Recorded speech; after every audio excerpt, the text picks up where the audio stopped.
আসসালামু আলাইকুম রহমতুল্লাহি ওয়া বারাকাতুহু। সবাই কেমন আছেন? আলহামদুলিল্লাহ, আশা করি সবাই ভালো আছেন। বর্তমান সোশ্যাল মিডিয়ার মধ্যে একটা জিনিস খুব বেশি পরিমাণে চড়ে যাইতেছে।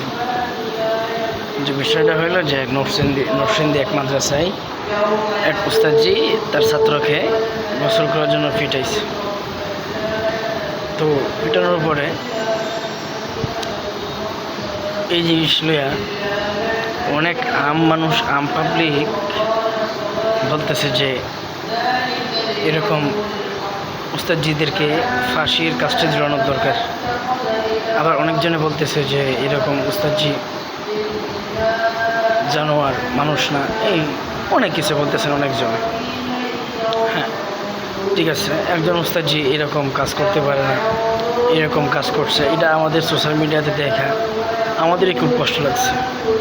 তো আমি কিছু মানুষকে একটা কথা বলতে চাই যে তোমার কি যোগ্যতা আছে যে তুমি একজন আলেমকে, একজন হুজুরকে তুমি বলো ফাঁসির কাজটা জোরানোর লাগিয়ে মাদ্রাসাগুলো সরকারি করার জন্য? তোমার বাপ দাদার সম্পদ, তোমার বাপ দাদার সম্পদ না। তো আলেম অনেক কষ্ট করে অর্জন করছে, তারা অনেক কষ্ট করে, আর তুমি কি বলো ফাঁসির কাজটা জোরানোর দরকার? তোমার এই কথা বলো, তোমাকে কে অধিকার দিচ্ছে? স্যামস্যামি করা আর চাইলে দাও, নিজে যেটা করতে পারো তা করো, স্যামস্যামি করো না।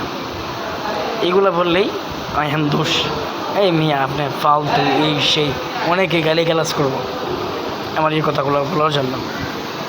তো আমি একটা কথাই বলতে চাই যে তুমি কি আলু বুড়াটা হয়েছ যে তোমার এত কথা বলতে হইব?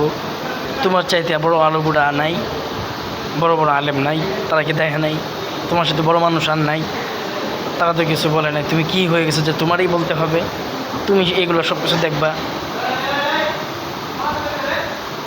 নিজেরে পরিবর্তন করো, নিজেরে পরিবর্তন করো। বেটা মুখে নাই কোনো দাড়ি, নাই কোনো নবীর সুন্নাহ, বড় বড় কথা ফুটাঙ্গি মারো মিয়া। নবীর সুন্নাহ যার ভিতরে নাই সে নবীর সুন্নাহওয়ালা ব্যক্তি দিকে এই তো বড় বড় কথা কে বলার সাহস কে দিছে? ফালতু। এই জন্য বলি যে সোশ্যাল মিডিয়াতে এটা ছড়ছে, না ছড়লেও যে নাও ছড়তো এই বিষয়গুলা আসলে মর্মান্তিক একটা অবস্থা যে উস্তাদজি একজন ছাত্রকে এভাবে ফিটাইছে। এটা আমাদের দেখেও কষ্ট লাগছে। আমরা মাদ্রাসা পড়ছি, আমরা পড়াইতেছি। তো যে কাজটা হুজুর করছে আসলে এটা হুজুর ভুল করছে, এই জন্য হুজুরের শাস্তি আইনগত ব্যবস্থায় নেওয়া হয়েছে। তো তুমি আলু বুড়া আইসা আবার বড় বড় কথা বলো, ফুটাঙ্কি মারো, এই জন্য বলতেছি ভালো হয়ে যাও, টাকা লাগবে না।